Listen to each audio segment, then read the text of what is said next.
حضرت ابو ہریرہ رضی اللہ تعالیٰ عنہ بیان کرتے ہیں، رسول اللہ صلی اللہ علیہ وسلم نے فرمایا، جب نماز کے لیے اذان کہی جاتی ہے تو شیطان ہوا خارج کرتا ہوا پیٹھ پھیر کر بھاگ جاتا ہے،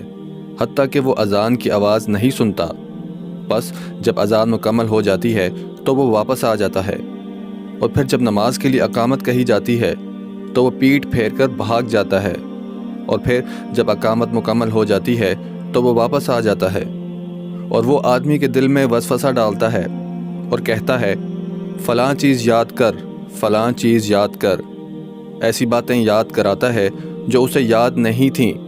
حتیٰ کہ آدمی کی یہ کیفیت ہو جاتی ہے کہ اسے پتہ نہیں چلتا کہ اس نے کتنی رکعتیں پڑھی ہیں۔ حضرت ابو سعید خدری رضی اللہ تعالیٰ عنہ بیان کرتے ہیں، رسول اللہ صلی اللہ علیہ وسلم نے فرمایا، مؤذن کی آواز کو جن و انس اور دوسری چیزیں سنتی ہیں، وہ سب قیامت کے دن اس کے حق میں گواہی دیں گی۔ حضرت عبداللہ بن عمرو بن عاص رضی اللہ تعالیٰ عنہ بیان کرتے ہیں، رسول اللہ صلی اللہ علیہ وسلم نے فرمایا، جب تم مؤذن کو سنو تو تم بھی وہی کہو جو مؤذن کہتا ہے، پھر مجھ پر درود پڑھو، کیونکہ جو شخص مجھ پر ایک مرتبہ درود پڑھتا ہے تو اللہ اس پر 10 رحمتیں نازل فرماتا ہے۔ پھر تم اللہ سے میرے لیے وسیلہ طلب کرو، کیونکہ وہ جنت میں ایک مقام ہے جو اللہ کے صرف ایک بندے کے شایان شان ہے، میں امید کرتا ہوں کہ وہ میں ہوں گا۔ چنانچہ جس شخص نے میرے لیے وسیلے کی دعا کی اس کے لیے میری شفاعت واجب ہو گئی۔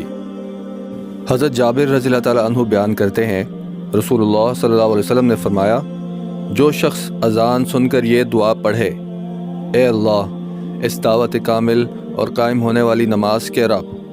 محمد صلی اللہ علیہ وسلم کو وسیلہ و فضیلت عطا فرما، اور انہیں مقام محمود پر فائز فرما جس کا تو نے ان سے وعدہ فرمایا ہے، تو اس کے لیے روز قیامت میری شفاعت واجب ہو جائے گی۔